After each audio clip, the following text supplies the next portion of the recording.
আমরা জামাত ইসলামকে সমর্থন করিনি। এই দলটির অন্য কিছু বিষয় নয়, একটা চরিত্র আছে, সেটা হচ্ছে মুনাফিকি। শেখ হাসিনার মতো এক ভয়ঙ্কর নৃশংস একজন দানবকে বাংলাদেশ থেকে যখন বিতাড়িত করালো এই সাহসী বীররা, তার কয়েকদিন পর জামাত বলে বসলো আমরা আওয়ামী লীগের সবকিছু মাফ করে দিব। শেখ মুজিবের সরকার নিষিদ্ধ করেছিল জামাত। আমরা একসাথে আন্দোলন করলাম এরশাদের বিরুদ্ধে। হাসিনাও প্রথম দিকে ছিলেন, তারপরে কাউকে কিছু না বলে হাসিনা এরশাদের অধীনে নির্বাচনে চলে গেলেন। বেগম জিয়া বলেছিলেন, শেখ হাসিনা বলেছিলেন এরশাদের অধীনে যারা যাবে, বেগম জিয়া বলেছেন এরশাদের অধীনে যাব না আমরা নির্বাচনে। আর হাসিনা এক লাফ দিয়ে বলেছিলেন যারা যাবে তারা জাতীয় বেঈমান। 24 ঘন্টার মধ্যে গিয়েছিল, জামাতও চলে গিয়েছে। আমরা জামাত ইসলামকে সমর্থন করিনি। আমরা জামাতকে আমাদের উদারতার কারণে, অর্থাৎ বিএনপি সরকারের উদারতার কারণে এই দেশে তারা প্রথম রাজনীতি করার সুযোগ পায়।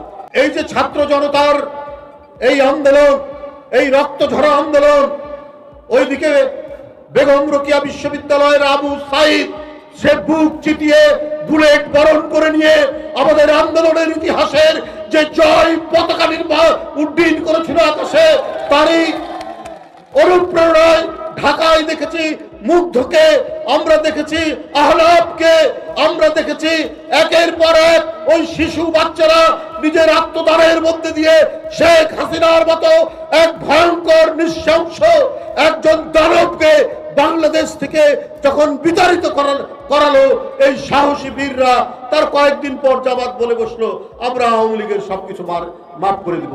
ভারত এক ভয়ঙ্কর উদ্দেশ্য নিয়ে বাংলাদেশকে করায়ত্ত করার জন্য হাসিনাকে সমর্থন করে গেছে, এখনো করছে। যে ভারত তাকে আশ্রয় দিয়েছে দিক, কিন্তু শেখ হাসিনা যে মাঝে মাঝে বক্তব্য রাখছে এটা কি দিতে পারে? শেখ হাসিনার পাসপোর্ট নেই, তার ভিসা নেই, ভিসাহীন একটি ব্যক্তি অপরাধী। সেই অপরাধী ব্যক্তি কি করে বাংলাদেশের বিরুদ্ধে ভারত থেকে কথা বলতে পারে?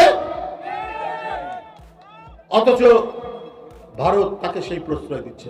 এখন ভারতের যদি কোনো ক্রিমিনাল বাংলাদেশ আশ্রয় দেয় আর এইখান থেকে ভারতের বিরুদ্ধে কোনো কর্মকাণ্ড করে, ভারত কি তখন ছেড়ে কথা বলবে?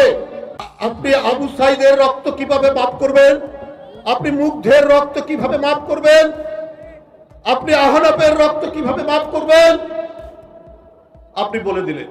এই যে দাউদ ইব্রাহিম যে সমস্ত সন্ত্রাসী ভারতের বোম্বের, তাদের সাথে পাকিস্তানের যোগাযোগ আছে বলে এখনো পর্যন্ত প্রতিদিন পাকিস্তানকে অভিযোগ করে, পাকিস্তানের বিরুদ্ধে তারা নানা কথা বলে। আজকে যদি তাই হয় তাহলে আজকে কেন শেখ হাসিনা ওইখান থেকে উস্কানি দিচ্ছেন?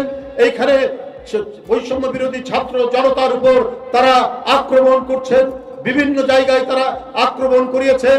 গোপালগঞ্জে আওয়ামী লীগের লোকরা আক্রমণ করে স্বেচ্ছাসেবক দলের একজনকে হত্যা করেছেন। তাহলে এই ধরনের একজন অপরাধী যে শিশুর রক্ত খেয়েছে, যে তরুণের রক্ত খেয়েছে, যে নারীর রক্ত খেয়েছে, যে দেশের জনগণের রক্ত কুড়ে করে খেয়েছে, আপনি তাদেরকে আশ্রয় দিবেন? আর সেই ভারত যদি জামাতের কাছে অত্যন্ত প্রিয় হয়ে যায় তাহলে বন্ধুরা আমার, এটা অত্যন্ত দুর্ভাগ্যজনক।